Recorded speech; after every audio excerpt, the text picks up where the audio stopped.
जय सनातन धर्म की। प्रिय सनातनियों, आप सभी का स्वागत है हमारे इस कार्यक्रम में। सनातनियों, इस समय के लिए भविष्य मालिका में भी ये कहा गया है कि कल्कि के उदय का समय है और ये अब तक की सबसे बड़ी लीला होगी कल्कि की, जो इस युग के अंदर इस धरती पर होगी। लेकिन बात आती है, मार्केट में तो बहुत सारे कल्कि अवतार घूम रहे हैं, लेकिन प्रमाणों के आधार पर, शास्त्रों के आधार पर और वर्तमान परिस्थिति के आधार पर क्या हमें इस पर विचार नहीं करना चाहिए कि आखिर कल्कि की कार्य योजना क्या होगी, कैसे होगी, किस तरीके से होगी? भविष्य में जो युग परिवर्तन हुए हैं, भूतकाल में जो युग परिवर्तन हुए हैं, उनमें किस तरह की विचारधारा या किस तरह का पैटर्न हमें देखने को मिलता है?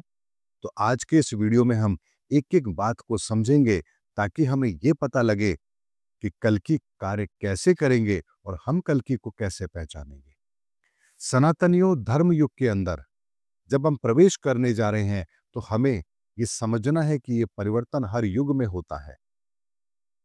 सतयुग के अंदर ये परिवर्तन हुआ तो उस समय दो मुख्य पात्र थे, हिरण्यकश्यप और प्रहलाद।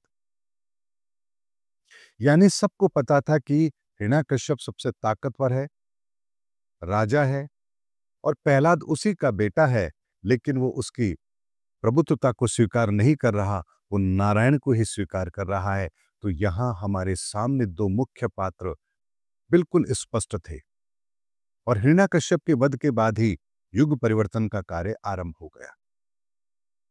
भगवान राम के समय की अगर हम बात करें तो उस समय पर सबसे ताकतवर रावण था और रावण की जो कार्य प्रणाली थी वो इस समाज के लिए ठीक नहीं थी और राम और रावण दोनों आमने सामने थे। पूरी दुनिया को यह पता लगा कि किस तरह से धर्म युद्ध हुआ है और रावण के पश्चात इस धरा पर धर्म की स्थापना हुई है। यानी यहां भी मुख्य पात्र जो थे वो स्पष्ट थे।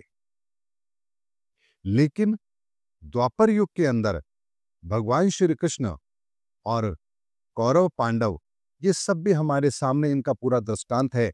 यानी यहां भी मुख्य पात्र आमने सामने थे।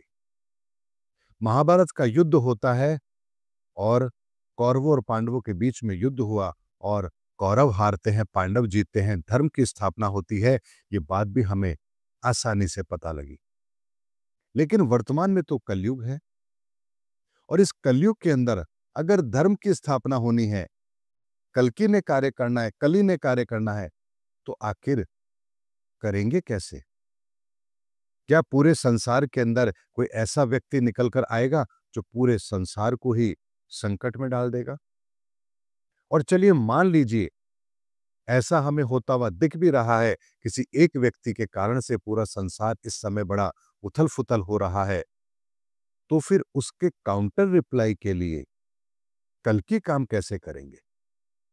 यानी इस समय जो पीड़ित होगा वो हर व्यक्ति होगा, क्योंकि ये दो व्यक्तियों के बीच की बात नहीं है, दो कुल के बीच की बात नहीं है, ये धर्म और अधर्म के बीच की बात है। तो क्या आज की डेट में कली हम सबके भीतर नहीं बैठा है? तो क्या लालच, द्वेष, भ्रष्टाचार, ये ऐसी विचारधारा हमारे भीतर नहीं पनप रही है? और अगर बुद्ध तत्व इस समय पर काम कर रहा है, तो बुद्ध तत्व तो हर व्यक्ति के पास मौजूद है। यानी इस बुद्ध तत्व के ही तो विकृत होने के कारण से हम सबकी मानसिकता ऐसी हो गई है कि कोई किसी दूसरे का हित चाहता ही नहीं है। हर व्यक्ति को केवल अपना हित चाहिए। ऐसे में अगर कल्कि काम करेंगे, कल्कि को युद्ध करना है, तो कल्कि सामने आखिर आए तो क्यों आए? राम के सामने समस्या आई, रावण उस समस्या को लाने वाला था, तो राम और रावण का युद्ध हुआ। भगवान श्री कृष्ण के समय पर भी पांडवों को प्रताड़ित किया गया, तो कौरवों के सामने आकर के युद्ध करना अवश्यंभावी हो गया था। लेकिन इस समय पर तो प्रताड़ित कौन हो रहा है? दुखी परेशान कौन हो रहा है? इस संसार का प्रत्येक मनुष्य इस समय पर दुखी है, परेशान है, अपने संकटों से बाहर निकलने का रास्ता चाहता है। यानी पूरी दुनिया का माहौल ऐसा है कि कहीं कोई शांति नहीं। ऐसे में अगर पूरी दुनिया परेशान है, तो क्या पूरी दुनिया को परेशान करने वाले लोग लाखों में हैं? ऐसा भी नहीं है। यानी चंद मुट्ठी भर लोग हैं जिनके कारण से पूरी दुनिया परेशान है। अगर आप उंगलियों में गिनेंगे तो आपको साफ-साफ पता लगेगा। Iran, Iraq, Russia, America, China और मिडिल ईस्ट के अंदर कुछ देश। इन लोगों की मनमर्जी के कारण से ही इस पूरी दुनिया का माहौल खराब होता जा रहा है। ऐसे में इस माहौल से परेशान कौन होगा? परेशान होगी पूरी जनता, क्योंकि हम बाध्य हैं सरकारों के द्वारा किए गए निर्णय को भोगने के लिए। क्या रशिया के लोग युद्ध चाहते हैं? क्या यूक्रेन के लोग युद्ध चाहते हैं?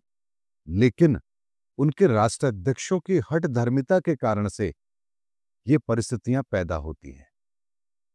ऐसे में जब हर इंसान दुखी और परेशान है, तो कल की हर इंसान के भीतर विचारों के रूप में बैठ करके कार्य करेंगे। यानी जहां जहां अधर्म की बात होगी, कल्कि का कार्य ही उस अधर्म की बात को समाप्त करके उस जगह पर धर्म के बीज को रोपित करना होगा। यानी जितनी भी मान्यताएं, जितनी भी ऐसी परिस्थिति जो गलत कारणों से पैदा की गई है, कल्कि का काम उन परिस्थितियों के लिए बेहतर व्यवस्था करना होगा। हमारी विचारधारा के अंदर उन सनातन विचारधारा को शामिल करना होगा जो आज के समय पर हम मनुष्यों के लिए सबसे ज्यादा आवश्यक है। और इसीलिए भविष्य मालिका में कहा गया कि कल की छद्म युद्ध करेंगे। यानी कि कल की सामने नहीं आएंगे, बल्कि छुपकर कार्य करेंगे, कोई उन्हें पहचान नहीं पाएगा। क्योंकि कल्कि की विचारधारा हर इंसान के भीतर काम करेगी, लेकिन काम उन्हीं के भीतर बैठकर करेगी जो इस विचारधारा को स्वीकार करने को तैयार होंगे। ऐसे में केवल और केवल कल्कि की विचारधारा, धर्म की विचारधारा, परमार्थ की विचारधारा, वासुदेव कुटुंबकम की परिभाषा को जानने वाले, ऐसी ही विचारधारा को समझने वाले लोगों के भीतर कल्कि की ऊर्जा काम करेगी। और जिनके भीतर कल्कि की ऊर्जा काम करेगी, उन्हें सीधे सीधे ईश्वरीय संकेत भी प्राप्त होंगे।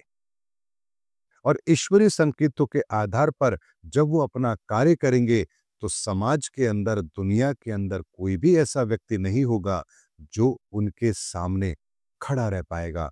और यही होगा कल्कि और कली का युद्ध। जहां बुराइयां, आपके बुरे विचार, नकारात्मकता और उसके सामने सकारात्मक विचार, आपके धर्म के प्रति विश्वास और सनातन की विचारधारा, सनातन का विश्वास, यही दोनों चीजें आमने सामने होंगी। और यही होगा कल्कि और कली का युद्ध, जो इतना भीषण होगा, क्योंकि हर व्यक्ति इस युद्ध में शामिल होगा। तो सोचिए, प्रहलाद के समय पर दो लोग इस युद्ध में शामिल थे। भगवान राम के समय पर रावण का कुटुंब और भगवान राम और वानर सेना सुग्रीव, केवल ये लोग शामिल थे। और भगवान श्री कृष्ण के समय पर पूरा कुल शामिल था, यानी कि पांडव और कौरव और उस समय के अच्छे अच्छे महारथी। लेकिन इस कल्कि के युद्ध के अंदर, कली और कल्कि के युद्ध के अंदर तो हर व्यक्ति शामिल होगा। तो सोचिए युद्ध कितना भीषण होगा। हर व्यक्ति जब ये युद्ध लड़ेगा तो परिस्थितियां कैसी होंगी, इसका अंदाजा आप लगा भी नहीं सकते। इसीलिए सनातन एक बात को समझिए, ये जो धर्म युग का समय आरंभ हुआ है, ये धर्म युग का समय हमें बहुत बड़ी चेतावनी दे रहा है कि अब कली और कल्कि के युद्ध का समय आरंभ हो चुका है। और व्यक्ति के भीतर एक विचारधारा की लड़ाई पैदा होगी। और ये विचारधारा की लड़ाई या तो उसे सकारात्मक बनाएगी या उसे कट्टरपंथी विचारधारा की ओर धकेलेगी। ऐसे में अपने भीतर किसी भी नकारात्मक भाव को पैदा होने से पहले ये जरूर सोचिए, क्या ये सनातनी विचार हैं या नहीं? क्या इन विचारों में धर्म का स्थान है या नहीं? क्या ये मेरे विचार परमार्थ से प्रेरित हैं या नहीं? अगर हैं, तभी उन विचारों को अपने हृदय में स्थान देना, अन्यथा ईश्वर से प्रार्थना करना, हे ईश्वर, मेरे भीतर भी सकारात्मक विचार आए, मैं आपके बताए हुए मार्गदर्शन से अपने जीवन को बेहतर बना सकूं, ऐसी मुझ पर कृपा करें। ये प्रार्थना आप करेंगे, तभी आप कली और कल्कि के इस युद्ध को बेहतर तरीके से समझ पाएंगे और स्वयं को विजयी जरूर बना पाएंगे। उम्मीद करता हूं सनातनियों, कली और कल्कि को लेकर जो मैंने आप लोगों के सामने बात रखी है, ये सांकेतिक है। इसको प्रत्यक्ष तौर पर घटित होने में अभी थोड़ा सा समय बाकी है, लेकिन कुछ चीजें ऐसी होती जो इशारों में ही कही जाती है और समझदार को इशारा काफी होता है। उम्मीद करता हूं सनातनियों, मेरा वीडियो आपको जरूर अच्छा लगा होगा। अगले वीडियो में आपसे फिर भेंट होगी, तब तक हमारे चैनल पर बने रहिए। जय सनातन धर्म की, जय सनातन विश्व।